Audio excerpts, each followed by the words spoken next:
తాకట్టులో ఉన్న మీ బంగారాన్ని విడిపించి అదే రోజు ఉన్న ఆన్లైన్ రేటుకే మేము కొంటాము. Ganesh gold buyers. మా నంబర్ 9160556916. ఇది పరిస్థితి, గల్లీ పరిస్థితి ఇట్లా ఉంది. ఇది సిసి రోడ్. ఇది ఇంద్రమ్మ ప్రభుత్వం తీసుకొని వస్తామని ఇంద్రమ్మ కాలంలో ఈ ప్రభుత్వం కనిపిస్తూనే ఉంది.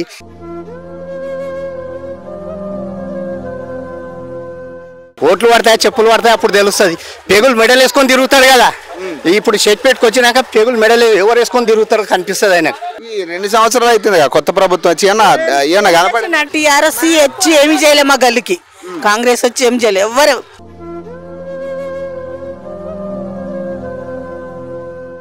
చెప్పినా కానీ వాళ్ళు మున్సిపల్ వాళ్ళు పట్టించుకుంటలేరు. నాయకులందరూ ఏమైతారమ్మా? మీరు ఓట్లు వేసిన నాయకులు ఏం చేస్తారు? నాయకులు ఏం చేస్తారు, వాళ్ళు ఓట్లు అవసరం ఉన్నప్పుడే వస్తారు, తర్వాత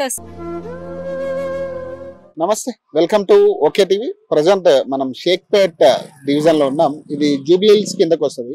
ఒక్కసారి ఈ నాలాల పరిస్థితి చూడొచ్చు. ఎంత ఘోరమైన పరిస్థితి అంటే వర్షాలు వస్తే వీళ్ళ ఇబ్బందులు మామూలు విషయంలో ఉండవు. సో ఒక్కసారి ఇక్కడ జనాలతో మాట్లాడే ప్రయత్నం చేద్దాం. అసలు ఏం జరుగుతా ఉంది, అసలు ఇక్కడ పరిస్థితి ఎట్లా? ఇక్కడ అన్న లోకలేనా ఉండదు? ఎట్లా ఉంటది పరిస్థితి? వర్షాలు వస్తే కష్టమే కదా. వర్షాలు వస్తే ఇక్కడ చూడండి, ఒకసారి కెమెరా కాడ తిప్పండి, ఈ విధంగా పరిస్థితి ఉంటది. మరి ఎందుకు ఎవరు పట్టించుకోండి? 10 ఏళ్ల నుంచి టిఆర్ఎస్ ప్రభుత్వం పట్టించుకుంది, ఈ మాత్రం అన్న ఉన్నది. అది కూడా పట్టించుకోకపోతే ఇక్కడ మొత్తం ఇక సర్వనాశనమే. పట్టించుకుంది కాబట్టి అగో పింఛన్ వేసిండ్రు, రోడ్లు వేసిండ్రు, మాకు ఇగో బ్రిడ్జ్ కట్టించారు, ఈ బ్రిడ్జ్ కట్టించారు. టిఆర్ఎస్ అంచనాలో మరి కొత్త ప్రభుత్వం వచ్చినాక ఎట్లా అనిపించింది? ఏమన్నా మార్పు కనపడిందా? చెప్పిండు కదా ఆయన, కొత్త ప్రభుత్వానికి చెప్పిండు ఇంద్రమ్మ ప్రభుత్వం తీసుకొని వస్తామని. ఇంద్రమ్మ కాలంలో ఈ ప్రభుత్వం కనిపిస్తూనే ఉంది. ఇంద్రమ్మ కాలంలో లైన్లకు చెప్పులు పెట్టాలి, చూపెట్టి ఇంద్రమ్మది చూపెడుతుంది. కరెక్ట్ చూపెట్టి మా డివిజన్ చెప్తున్నాం సార్, ఇంకా వేరేది ఏం చెప్తలేము. మా డివిజన్ లో కూడా లైన్లు కడుతున్నాం మేము. దేనికైనా లైన్ కట్టాల్సిందే. ఆయన రావాలి ఎలక్షన్ కు, ఆయన రావాలి ఓట్లు ఆడుకోనికి, ఆయనను కూడా లైన్ లో పెడతాం. సీఎం అని కాదు ఇక్కడ ఆయనను కూడా లైన్ లో పెట్టించి చెప్పిస్తాం మేము. వస్తలేడు కదా, ఒకసారి రామాను మా షేక్పేట్కు. ఈ ఉప ఎన్నికలు ఉన్నాయి కదా, మరి ఏమంటాం? ఎన్నికలే చెప్తున్నాం. ఇట్లా ఎట్లుంటదంటే రావాలి రేవంత్ రెడ్డి ఖచ్చితంగా రావాలి. వస్తే పడతాయి, ఓట్లు పడతాయి, చెప్పులు పడతాయి, అప్పుడు తెలుస్తుంది. పెగులు మెడల్ వేసుకొని తిరుగుతారు కదా. ఇప్పుడు షెట్ పెట్టుకొచ్చినాక పెగులు మెడల్ ఎవరు వేసుకొని తిరుగుతారు కనిపిస్తుంది ఆయనకు. మీ అంచనాలు ఏది గెలుస్తారంటే మీ అంచనాల 10 ఏళ్ళు చేసింది ప్రభుత్వము. ఏమేమి ఇచ్చిండ్రు ఏమేమి లేదు మాకు తెలుసు, మా ఆడపడుచులకు తెలుసు, మా బస్సు నివాసులకు తెలుసు, మాకు తెలుసు. ఖచ్చితంగా టీఆర్ఎస్. అంటే అభ్యర్థిని చూస్తారా లేదా పార్టీని చూసే ఓటు పడతా అంటావా? మరి ఇట్లా అభ్యర్థిని చూసి ముఖమేముందని, అభ్యర్థికి ఏం అనుభవం ఉందని, అభ్యర్థిని నవీన్ యాదవ్ కు ఏం అనుభవం ఉందని ఎట్లా వస్తాయి ఓట్లు? వస్తున్నాయి, ఒక్క నిమిషం వస్తున్నాయి. 3 సార్లు గెలిచింది. మా దగ్గర నుంచి ఏం రాలేవు, మా డివిజన్ నుంచి ఏం రాలేవు. కష్టమే. ఈసారి బీఆర్ఎస్ ఉంటుంది పక్కా బీఆర్ఎస్ సునీతమని. రైట్. మీరు ఇక్కడనమ్మా? అంటే ఏంటి మీ సమస్యలు ఎట్లుంటాయి? అంటే వర్షాలు పడితే అనేది లేదు. ఇప్పుడు ఇది నిండా అది మట్టి తీయరు. ఎప్పుడైనా అక్కడికి వెళ్ళి ఆర్డర్ వస్తేనే తీస్తారు, లేకుంటే తీయరు. ఇప్పుడు మేనర్లు పొంగి మొత్తం నీళ్లు ఇళ్లలోకి వస్తున్నాయి కానీ పట్టించుకుంటలే. మరి వర్షాలు వస్తే ఏందమ్మా మీ పరిస్థితి? అట్లా నడుస్తుంది సంవత్సరాల నుంచి అట్లా. ఈ 10 ఏళ్ళు అయితే ఇంకెక్కువ దారుణంగా నడిచినాయి. ఇప్పుడు మళ్ళీ ఈ రాజ్యం వచ్చింది, ఈడ ఇలా కొట్టాలి, ఆడ పల కొట్టాలి, రెండే చేసిపోతారేమో. ఈ 2 సంవత్సరాలు అవుతుంది కొత్త ప్రభుత్వం వచ్చి. ఏమన్నా కనపడిందంటే అది చేసిండు. ఈడ కాలువ నీళ్లు నిండినాయి, మట్టి నిండా ఉంది, అది మట్టి తీపిస్తలేరు, ఇళ్లలో నీళ్లు వస్తున్నాయి. ఈ నీళ్ళు పక్కన పెడితే డైలీ మీకు దోమలు అయితే కట్టుకుంటాను, మస్తు దోమలు. అక్కడ ఒకసారి వచ్చి చూడండి, మీకు అర్థమవుతుంది. మరి ఎవరు కంప్లైంట్ చేయాలి? అంటే మీరు కంప్లైంట్ చేసి? మేము కంప్లైంట్ చేసినా పట్టించుకోరు, లీడర్ కి చెప్పినా పట్టించుకోరు, ఎవ్వరు పట్టించుకోరు. ఈ ఉప ఎన్నిక వస్తుంది మరి ఈసారి, మరి ఎట్లా ఎవరికి వేయొద్దు అనుకున్నాం, ఓటే వేయొద్దు అనుకున్నాం. ఏదన్నా ఒక మంచి పని చేస్తే కదా, ఏదన్నా ఒక్కటి చేస్తుండ్రా? లేదు. మరి లేనప్పుడు ఇంకెందుకు? మార్పు కోసమేనే కదా కొత్త ప్రభుత్వం. టీఆర్ఎస్ వచ్చి ఏమి చేయలేదు మా గల్లీకి, కాంగ్రెస్ వచ్చి ఏం చేయలేదు. ఎవరు టీఆర్ఎస్ 10 ఏళ్ళ నుండి కూడా మా గల్లీకి ఏం చేయలేదు. మాకు నీళ్ళు వచ్చి పొంగి నీళ్ళలో ఇంట్లో బియ్యము, ఉప్పు, పప్పు, నూనె అన్ని కొట్టుకపోయినా మాకు ఎవరు 1 రూపాయి ఇవ్వలేదు. మేము ఎట్లా బతున్నామో మా కష్టాల మీద అది మా గల్లీలో తెలుసు. నీళ్ళు వచ్చినప్పుడు మరి వస్తారు ఎవరైనా? ఎవరు కాంగ్రెస్ రాలేదు. కాంగ్రెస్ వాళ్ళు అంటే మొన్న వచ్చారు అనుకో. టీఆర్ఎస్ వాళ్ళు 10 ఏళ్ళ నుండి కూడా ఏమి చేయలేదు, మా గల్లీకి ఏమి చేయలేదు. ఉప ఎన్నికలు వస్తున్నాయి, మరి ఏముండదా? మరి మేము ఎవరికి అయ్యాం. ఎవరికి అయ్యాం ఎట్లుంటామో గట్లనే ఉంటాం. ఫ్యాన్ కలుగుతుంది అట్లా ఎత్తు చేసుకున్నాం ఇండ్లు అయినా వస్తున్నాయి. అయినా కూడా ఎందుకంటే ఇక్కడ మట్టి తీపియారు కాలువల, మట్టి తీస్తే సాఫ్ వెళ్ళిపోతాయి కదా నీళ్ళు. మట్టికైతే మేము ఎవరికి వద్దని నిర్ణయించుకున్నామమ్మా. మాకు టీఆర్ఎస్ 10 ఏళ్ళ నుండి కూడా మాకు ఒక 10 రూపాయలు ఇవ్వలేదు. ఎన్నిసార్లు నీళ్ళు వచ్చినా బియ్యం కొట్టుకోపోయి బట్టలు తడిచిపోయినాయి. ఏమి ఇచ్చారు? ఈయనేదో 6 గ్యారెంటీలు ఏదో ఇస్తున్నాం, సన్న బియ్యం అంటున్నాడు. సన్న బియ్యం ఇస్తున్నాడు కేసు రేవంత్ రెడ్డి. సన్న బియ్యం కొందరు కరెంట్ ఫ్రీ అయింది, కొంతమందికి చిన్న చిన్న కష్టాలు తీరుస్తున్నాడు. తీర్చలేదని మేము అంటలేము, కానీ టీఆర్ఎస్ నుండి మాకేమి సదుపాయం లేకుండా ఏం లేదు. వేస్ట్ 10 సంవత్సరాలు మా గల్లీలా. ఇక ఈ గల్లీ ఆ గల్లీ రెండు చూడండి ఎట్లుంది. ఇప్పుడు ఆల్రెడీ కొత్త ప్రభుత్వాన్ని దీన్ని తెచ్చుకున్నాం, మరి ఇది ఇట్లా ఉంటే కష్టమే కదా. ఇది కూడా ఇట్లా ఉంటే ఇది కూడా క్యాన్సల్ చేస్తాం మేము. మీ అంచనా ప్రకారం అంటే 3 అభ్యర్థులు నిలబడతారు, ఖచ్చితంగా నిలబడతారు, ఓట్లు అడగడానికి వస్తారు కదా, మరి అప్పుడు చెప్పాలి కదా ఇవన్నీ కూడా మీరు సమస్యలు. అప్పుడు సమస్యలు చెప్తే బిఫోర్ 10 years బ్యాక్ చెప్పినాం. 5 years తర్వాత 5 years అయిపోయినాక మళ్ళీ 5 years వచ్చిరా అప్పుడు చెప్పాము. చెప్తే చేస్తామమ్మా అన్నారు. ఊపిరు ముడ్డి చూపించారు పోయారు. ఈడుంటే తెలుస్తుంది వాళ్ళకు కూడా. వాళ్ళు ఎవరుండరండి, ఓట్లకు బిచ్చగాళ్ళు వచ్చినట్టు వస్తారు గంతే. అంటే ఇప్పుడు వాళ్ళు ఏసీ రూమ్ లో తిరిగి ఏసీ కార్ లో తిరిగితే ఈ బాధలు ఏంది? అదే కదా మేము అనేది. మా బాధలు మీరు వచ్చి వర్షం పడ్డ రోజు మీరు వచ్చి చూడండి, మా పరిస్థితి ఎట్లుంటుంది మీకు అర్థమవుతుంది. పాయళ్ళు కిందికి రావద్దు, కిందికి వెళ్ళు పాలు తెచ్చుకోవద్దు, చక్కెర చాయ్ పత్తి తెచ్చుకోవద్దు. ఆ గల్లి మొత్తం వీళ్ళ ఇళ్ళలో మొత్తం నిండిపోతుంది. ఎన్ని సంవత్సరాల నుంచి ఇట్లానే ఉంది మీ పరిస్థితి? టీఆర్ఎస్ నుంచే ఉన్నది. కానంటే మరి ఇప్పుడు కనీసం ఓట్లు అడిగితే ఇంతమంది వస్తారు కదా, మరి ఈ పరిస్థితులు ఎందుకు అంటారండి? చేస్తామంటారు కానీ చెయ్యరు. అంతే, ఆ తర్వాత ఏం చెయ్యరు. ఈసారి ఏం చెప్తారు మీరు? ఒకవేళ ఎవరైనా వచ్చిందని, ఎవరైనా వచ్చినా మేము వేయం ఓట్లు అని చెప్తాం. మాకేం సదుపాయం లేదు, మాకేం సదుపాయం లేదు. మా గల్లీకి ఎవరు వచ్చిన వాళ్ళు ఎవరు వేయలేదు, మేము ఎవరికి ఓట్లేము. మీ అసంటోళ్ళు మీడియాలు మస్తు వచ్చారు, అక్కడ వీడియో తీసుకున్నారు, అన్ని చేసారు, కానీ చెప్తామన్నారు, ఎవరు చేయలేదు మాకు. చెప్పండి ఈసారి ఎట్లా మరి? ఒకవేళ ఓట్లు అడిగేదాకైతే వస్తారు కదా ఖచ్చితంగా. ఇక చూస్తున్నాం, ఆ మట్టి అనేది తీస్తలేరు, మరి ఎవరు చేస్తారో ఎవరు లేదో తెలియదు. ఆడ మట్టి పోసిండ్రా, ఆడ దారి చేసి ఇది తీసేస్తామన్నారా అని వర్షం పడేటప్పుడు వేసింది. ఇప్పుడు నడవడానికి దారి లేదు, ఇబ్బంది అవుతుంది అంటే కూడా ఎవడు పట్టించు. ఇది చూస్తే అర్థమవుతుంది కదా. ఇదంతా సిసి రోడ్ అనేది, సిసి రోడ్ పరిస్థితి. యాక్చువల్లీ జూబ్లీహిల్స్ నియోజకవర్గంలో జూబ్లీహిల్స్ నియోజకవర్గం అంటే అత్యధిక సిటీ సెంటర్ లో ఉన్న నియోజకవర్గం ఇది. ప్రతి లీడర్ కూడా ఇక్కడి నుంచే వెళ్ళాల, ప్రతి లీడర్ నివాసం ఉండేది కూడా ఇదే జూబ్లీహిల్స్ లో. ఆ జూబ్లీహిల్స్ పరిస్థితి ఇది. వాస్తవానికి వస్తే జూబ్లీహిల్స్ పరిస్థితి ఎట్లా ఉందనేది మనకు కనపడుతుంది. ఇంత ఘోరమైన పరిస్థితుల్లో నిజంగా మనుషులు ఎవడైనా కనీసం ఒక లీడర్ ఎవడైనా ఇక్కడ ఇటు నుంచి పోయే దారి ఉందా? ఎవడైనా కానీ ఒక లీడరు రేపు వచ్చేటోళ్ళు ఉంటారు కదా, రేపు ఎవడైనా వస్తే మాత్రం సాల్వ్ చేస్తారు. ఇది ఎవడైనా లీడర్ వచ్చి ఓట్లు అడగడానికి వచ్చేటప్పుడు మాత్రం సాల్వ్ చేస్తారు ఇది. కానీ కనీసం ప్రజలు ఎన్ని సంవత్సరాల నుంచి ఇబ్బందుల్లో ఉన్నారు, కనీసం ఈ ఇబ్బందులు పట్టించుకునే నాదుడు ఒక్కడు లేడు. వీళ్ళ నీళ్ళు వస్తే వీళ్ళ పరిస్థితి ఎంత ఘోరమైన పరిస్థితి ఉంటుందో చూడండి. వర్షపు నీరు వస్తే ఎట్లాంటి పరిస్థితి ఉంటుందో ఒక్కసారి ఇట్రా, ఒకసారి జాగ్రత్త. మీరు ఇక్కడ ఎన్ని సంవత్సరాల నుంచి ఉంటారు? ఈ ఘోరంగా ఉంది కదా ఇది, దోమలు ఇవన్నీ చూడండి ఒక్కసారి చూపించేది. ఇది జూబ్లీహిల్స్ నియోజకవర్గంలో గత 10 సంవత్సరాలు పాలించిన వ్యక్తి చేసిన పని ఇది. అలాగే ఇప్పుడు 2 సంవత్సరాల నుంచి పాలిస్తున్న వ్యక్తి కూడా దీన్ని పట్టించుకునే పరిస్థితి లేదు. ఇంత ఘోరమైన పరిస్థితుల్లో జూబ్లీహిల్స్ ఇక్కడే అన్న ఉండేది మీరు? అన్నది ఇదే. అంటే ఏంది ఎన్ని సంవత్సరాల నుంచి ఉంటారు మీరు ఇక్కడ? 10-12 సంవత్సరాలు. ఇంత ఘోరంగా ఉంది కదా. అది ఎంత చెప్పినా కానీ వాళ్ళు మున్సిపల్ వాళ్ళు బి పట్టించుకుంటలేరు మాకు. మరి అది కంప్లైంట్ ఇచ్చినాము 2-3 సార్లు, వాళ్ళు పట్టించుకుంటలేరు. ఈ లీడర్ చెప్పినాం, వీళ్ళు పట్టించుకుంటలేరు. మరి ఏం చేయాలనుకుంటున్నారు? వర్షం వస్తే ఏందన్న మీ పరిస్థితి? ఇప్పుడు మాది ఇంతవరకు నీళ్ళు వచ్చినాయి మాది, అట్లా బి ఉంటున్నాం ఇళ్ళల్లా. మరి అది బి చూస్తలేరు వాళ్ళు. ఓట్లు అంటారు, వస్తారు ఎలక్షన్ మమ్మల్ని ఓటేయి అంటారు, వస్తారు, అది చేస్తాం ఇది చేస్తాం.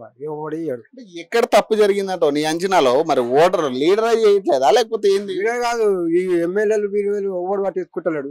అదంతా గాది చెత్తకుండి గాది పట్టించుకుంటారు, కానీ ఇది ఎందుకు పట్టించుకుంటలేదు సార్ అని మేము బి అడిగినాం. తర్వాత చేస్తాం అంటారు. అది తర్వాత లేదు ఏది లేదు. మరి ఉప ఎన్నికలు వస్తున్నాయి కదా మళ్ళీ ఇప్పుడు చచ్చేది మేము చేస్తూనే ఉన్నాం.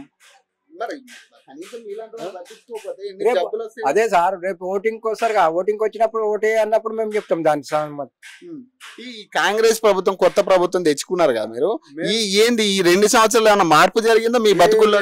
మాకు ఒక పైసలు లేదు ఇక్కడ గోవా ఒవ్వనికి ఏం లేదు ఇక్కడ. ఇక టీఆర్ఎస్ వాళ్ళు ఉన్నారు, టీఆర్ఎస్ వాళ్ళు అంతా పూర్తిగా చేసారు, మంచిదానికి చెడ్డదానికి అది ఇది అంతా మంచిగా చేశారు. లాస్ట్కి వస్తే కాంగ్రెస్ వచ్చింది, కాంగ్రెస్ ప్రభుత్వం ఏం లేదు, 5 రూపాయల పని బిల్ లేదు. ఉచిత కరెంట్ అంటుండే రకరకాలు చెప్తుండే కదా, మరి వచ్చేది 500కే గ్యాస్ సిలిండర్ ఓవన్కి ఇచ్చిండు, ఇచ్చేటోళ్ళకు మహిళలకు ఇచ్చిండు, మాకు ఇచ్చారు అవన్నీ మాకు ఏమి ఇవ్వలేదు. అంటే మరి ఈసారి ఎట్లుంటది అంటావు, మరి ఎవరికి వేసేటట్టుంది మీ ఏరియాలో షేక్పేటలో ఇంత ఘోరమైన పరిస్థితి? అన్నా ఇక నేనైతే చెప్పలేను దాన్ని, మేమైతే చెప్పలేము. నీ అంచనాలు నా అంచనాలు అయితే నాది లేదు, నేను వేయలేను, నాది లేదు. పోయిన సంవత్సరం నాది కట్ చేపించేసాడు మా ఓటింగ్ లేదని. ఎందుకు? రేవంత్ రెడ్డి వచ్చి అదే పని చేసిండు, అందరి సగం మంది కట్ అయినాయి మా ఏరియాలో. ఎందుకు కట్ అవుతున్నాయి? అంటే ఇప్పుడు మీరు ఇక్కడే ఉండేవాళ్ళు కదా మీరు? మేము ఇక్కడనే ఉండేటోళ్ళం, ఇక్కడనే ఉన్నాయి. ఏమన్నా అంటే మీ ఓటు పైన ఉంది అంటారు, ఆడోది అంటారు, ఈడోది అంటారు, కట్ చేస్తారు.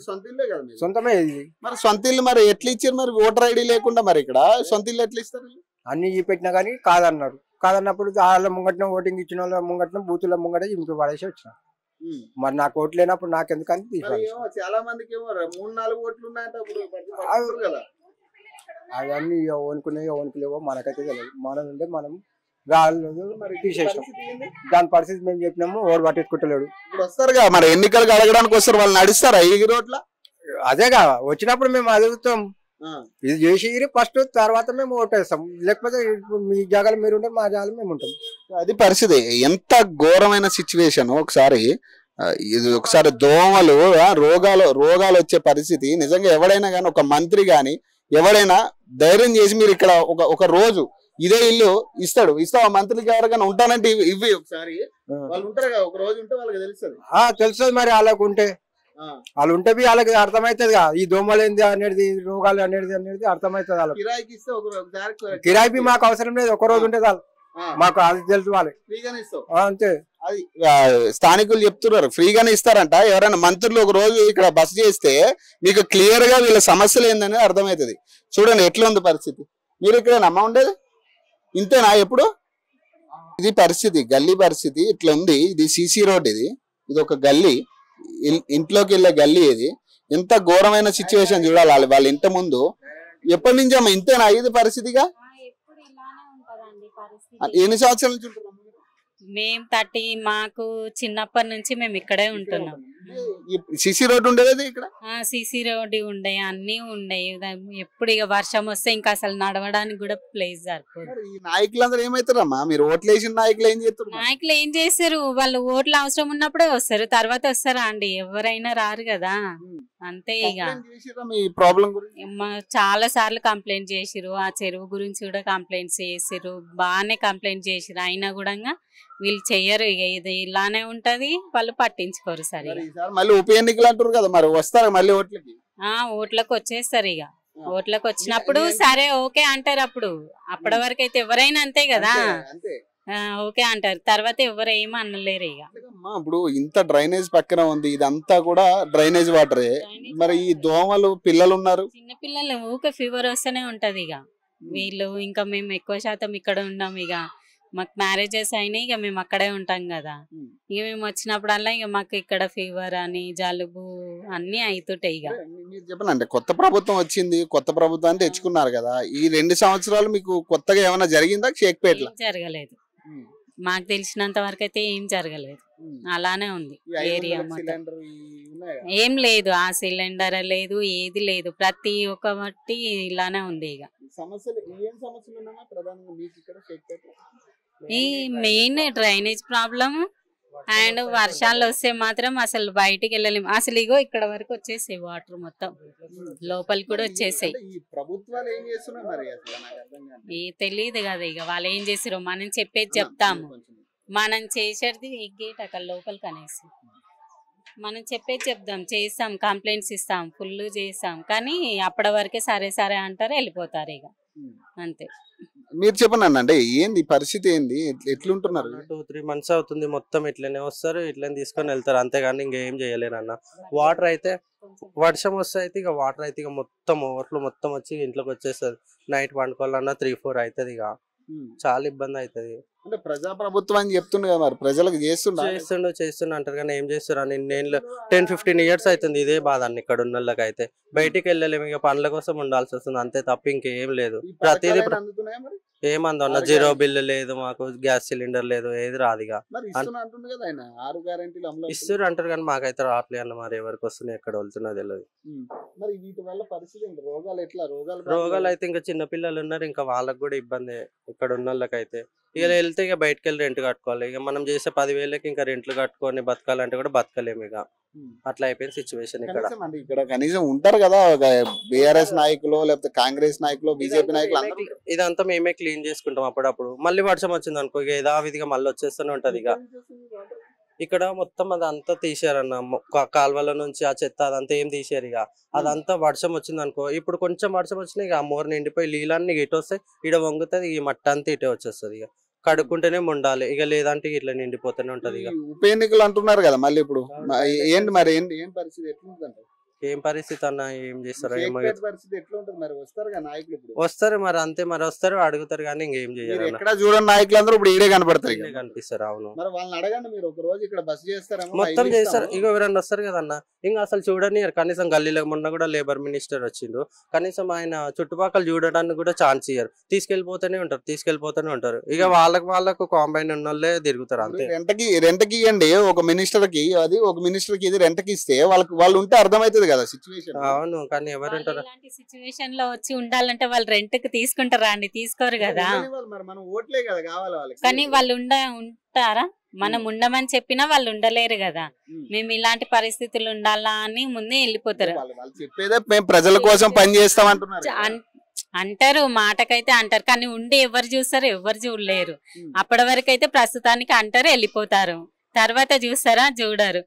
మెయిన్ గా సెక్యూరిటీ వాళ్ళు ఉంటారు, బాడీ గార్డ్స్ ఉంటారు, వాళ్ళే దొబ్బుకోబోతుంటారు ముందే. మరి ఇంకెవరు వెళ్ళని సరే మొన్న వచ్చిర్రు వాళ్ళు ఇక్కడ వరకు వెళ్ళేసరికి తీసుకొని వెళ్ళిపోతూనే ఉన్నారు. ఇక అసలు ఆ రోజు వచ్చిన రోజు కూడా వర్షం పడ్డది, ఇది కూడా అలానే ఉంది. కొంచెం చూడాలనుకుంటే చూడొచ్చు కదా, మరి వాళ్ళకి కూడా ఇంట్రెస్ట్ ఉండాలి, చూడాలి ఎట్లా ఉంది పరిస్థితి ఏంది అని అర్థం చేసుకోవాలి, తెలుస్తుంది. మీరే చేస్తారు, అన్ని సౌకర్యాలు చేస్తారు, అన్ని క్రాకర్స్ అని అవి ఇవి చేస్తూనే ఉంటారు. అది చేసేది పరిస్థితి పట్టించుకొని ఇంత డబ్బులు ఖర్చు పెట్టినా వీటికైనా మంచిగా ఉంటది కదా, సొల్యూషన్ అవుతుంది. ఆ సొల్యూషన్ కూడా పట్టించుకోకుండానే ఇక ఓట్ల గురించి అప్పటి వరకు సరే అమ్మా చేస్తామమ్మా మీరు ఓటు వేయండి, మేము మీకు ఇంత ఇస్తాం, మేము ఇది చేస్తాం, కరెక్ట్ గా చేస్తాము అనే వాళ్ళే ఉండరు. అప్పటి వరకు అయితే కరెక్ట్ గా చేస్తాం అనే అంటారు. ఆల్రెడీ 10 years మేము పుట్టిన అంటే యాక్చువల్ గా ఇప్పుడు 25 years అవుతుంది. అప్పటి నుండి ఇదే పరిస్థితి మాకైతే. స్కూల్కి వెళ్ళడము రావాలి, వచ్చి కూడా మళ్ళీ ఇది క్లీన్ చేసుకుంటూ ఉండాలి, లేదంటే ఇంట్లోకి వాటర్ వస్తే ఆ వాటర్ క్లీన్ చేసుకోవాలి, నిద్ర ఉండదు. మళ్ళీ మార్నింగ్ లేసి స్కూల్కి వెళ్ళాలి, కాలేజీలకు వెళ్ళాలి, ఇట్లా ఉంటది. ఇక మాకు స్టడీ మీద ఇంట్రెస్ట్ అనిపించదు, ఇక్కడ ఇది మీద ఇంట్రెస్ట్ అనిపించదు. పథకాలు లేవు, ఏవి లేవండి. మాకైతే 0 బిల్లు కూడా లేదు ఇప్పటి వరకు, అది కూడా లేదు. సిలిండర్ లేదు, 0 బిల్ లేదు, మాకే పథకాలు లేవు. బస్ ఒకటే ఫ్రీ అంతే. ఆ ఫ్రీ బస్ పెట్టి డైలీ వెళ్ళే వాళ్ళకైతే ఉపయోగం, డైలీ వెళ్ళని వాళ్ళకైతే ఏం ఉపయోగం ఉండదు. అయినా జెంట్స్ అప్పుడు కొంచెం టికెట్ ఉన్నా కూడా డబ్బులు పెట్టినా కూడా కొంచెం రెస్పెక్ట్ ఇచ్చేవాళ్ళు. ఇప్పుడు మా సీట్లలో మీరెందుకు కూర్చున్నారు, మళ్ళీవ్వండి మీరు ఫ్రీయే కదా అంటున్నారు. అక్కడ గొడవ అయిపోతుంది. అయినా ఈ లేడీస్ కూడా ఎట్లుంటారు, ఇక కొంచెం ప్లేస్ ఇవ్వండి అన్నా కూడా కొట్టుకుంటున్నారు, తిట్టుకుంటున్నారు. నువ్వేమన్నా డబ్బులు పెట్టినావా, నువ్వు ఫ్రీయే నేను ఫ్రీ అన్నట్టు అయిపోయింది పరిస్థితి. అది పరిస్థితి ఏదైతే ఒక్కసారి మనము ఇది చూస్తే సార్ సిచ్యువేషన్ మనం వెళ్ళడానికి ఖచ్చితంగా అమ్మా, ఎందుకంటే ఇంత ఘోరమైన సిచ్యువేషన్ అసలు ఈ మనుషులు అన్నట్టు ఎవడైనా కానీ నేను సవాల్ చేసేది ఒకటే, ఎవడైనా ఇప్పుడు 3 పోటీ చేస్తున్నారు కదా, 3 పోటీ చేస్తున్నారు 3 పార్టీల నుంచి, 3 ఇల్లులు వాళ్ళు ఇవ్వడానికి సిద్ధంగా ఉన్నారు. మీరు ఒక 2 రోజులు ఈడ ఉంటే, ఈడ 2 రోజులు బస చేస్తే మీకు క్లారిటీ వస్తుంది దీని మీద. ఎంత దారుణమైన సిచ్యువేషన్ లో ప్రజలు ఉన్నారనేది కనపడుతుందా మీకు? చిన్న చిన్న పిల్లలు ఎట్లా ఉంటది ఇక్కడ, రోగాల బారిన మన పెద్దవాళ్ళకే ఎంత ఘోరమైన సిచ్యువేషన్ ఉంటుంది. మనమే ఉండలేని సిచ్యువేషన్.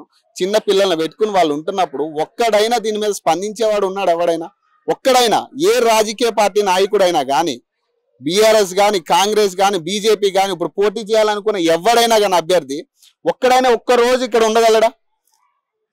సవాల్ చేస్తున్నా, ఉండగలరా? ఉండగలిగే సిచ్యువేషన్ ఉంటుందా మీకు? ఏసీ రూమ్ లో తొంగుని పనులు చేస్తామంటే కుదరదు మాకు. ఇప్పటికైనా ఇది రెక్టిఫై చేయగలిగితే రండి మా దగ్గరికి.